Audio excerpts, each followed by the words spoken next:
देर हो गई सदर कबूतर पलटाए ये कभी मैं पलटाया ही नहीं अज तक उन्हें पलटना भी बड़ा औखा ही पूरी फूक मारी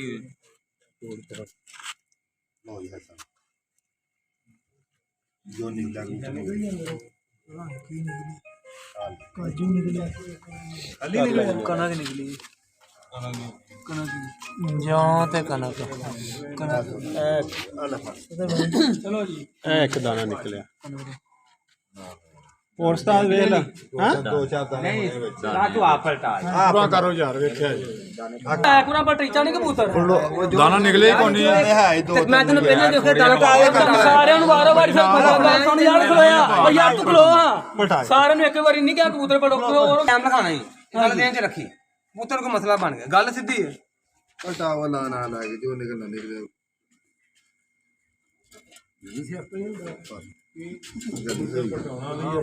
गली हुई है सदर कर दी यार ना क्या आ गया लुबड़ा बस कर यार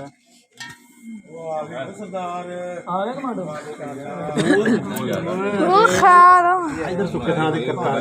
किना भी तसल्ली करा दे पिछा के सारे वेख लो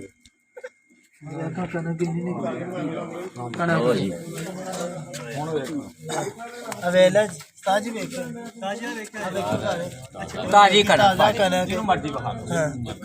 ताजा कनक जिन्हों मर्जी बहा अब घुट के देखी हाँ जी उस्ताद जी नहीं भाई कबूतर नहीं पास है कबूतर नहीं पास है ठीक है कनक ताजी तू पूछी गल कनक भी काम पाप मिक्स होना इन्हों भी पता साड़ियां मैं सारा कुछ बोलना यार सामने जो दाना निकलना है सारा पता लग जाए यार मेरी गल सुन जो कनक निकलनी है बाजरा निकलना ना तू बाल है ना इन्हें भाई को ते बाल है दाने पोने कादे सी जिदा मतलब खड़े होए छप्पे दे बोल अब तेरा बादाम पाए बादाम निकले सारा कुछ सामने आया तो खोल चल लिया खोलो कबूतर नु ਹੁਣ ਬਦਾਮ ਉਹਦੇ ਦੇ ਅੰਦਰ ਕੋਈ ਸੂਰਜ ਮੁਖੀ ਨਿਕਲਿਆ ਮੈਂ ਤੇ ਇਹਦੇ ਸਦਰ ਕਬੂਤਰ ਯਾਰ ਜੱਪਣ ਦੇ ਨੇ बादाम खा के आ ਪਾਣੀ ਦਾ या ते बंदा अखी बैठा देख के बाजी गल सुन लो गल सुन लो आया दाने या ते बंदा अखी बैठा देखे कि फलानी थां ते फलाना ਤੇਰਾ ਵੀ ਇੰਜ ਹੋਏਗਾ ਬੜੀ ਬੜੀ ਮੋਤੀ ਨੇ ते या वो बंदा अगला तसल्ली करावे कि भी ये कबूतर उन्होंने छड्डिया